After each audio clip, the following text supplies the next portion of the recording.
হাসরের মাঠে আমলনামা প্রদানের ভয়ঙ্কর দৃশ্য। প্রিয় দর্শক, হাসরের দিন বা বিচার দিবস হল একটা প্রলম্বিত দিন, একটি অন্ধকারাচ্ছন্ন দিন। পৃথিবীর সময় বিবেচনায় সেই দিনের পরিমাণ হবে 50,000 বছর। এই দীর্ঘ সময় একাধিক পর্বে বিভক্ত থাকবে, যার মধ্যে প্রথম হল পুনরুত্থান পর্ব। অন্ধকারাচ্ছন্ন হাসরের মাঠে প্রত্যেকের হাতে লম্বা একটা লিস্ট ধরিয়ে দেওয়া হবে।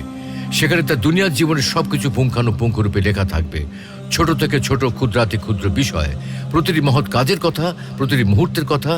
এক মুহূর্তের বিবরণ বাদ যাবে না। তখন এই বিবরণ নিয়ে মানুষ সামনের দিকে যেতে থাকবে, মূল বিচার মঞ্চের দিকে এগুতে থাকবে। হাসরের মাঠে এমন এক মহৎ ত্রাসের পরিস্থিতির সৃষ্টি হবে। আর এ কারণেই সেদিন কাফের মুনাফিকরা মুখের উপর ভর করে হাঁটবে, ভয়ে আতঙ্কে চোখে মুখে কিছুই দেখবে না, যেন অন্ধকার হয়ে গেছে। তাদের মুখ দিয়ে কোনো কথা বের হবে না, যেন তারা বোবা হয়ে গেছে। আশপাশের কিছুই কানে শুনবে না, যেন তারা বধির হয়ে গেছে।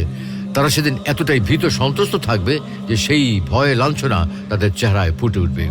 সেদিন আমলনামা হাজির করা হবে, তাদেরকে অপরাধীদের ভীত আতঙ্কিত দেখা যাবে। তারা বলবে, হায় রে কপাল, এ কেমন আমলনামা! এতে দেখি ছোট বড় কোনো কিছু বাদ যায়নি, বরং সবকিছুর হিসাব লেখা আছে। হাসরের মাঠে মানুষের কৃতকর্ম বাহ্যিক ও আকৃতিগত রূপ ধারণ করবে। যেমন কোনো কোনো বর্ণনা আছে, যারা জাকাত দেয় না তাদের ধন সম্পদ একটি বড় সাপের আকার ধারণ করে তাদের দংশন করবে এবং বলবে, আমি সেই সম্পদ। আল্লাহ রাব্বুল আলামিন আমাদের সকলকে আসহাবুল হাসানাত দলের অন্তর্ভুক্ত হওয়ার তৌফিক দান করুন।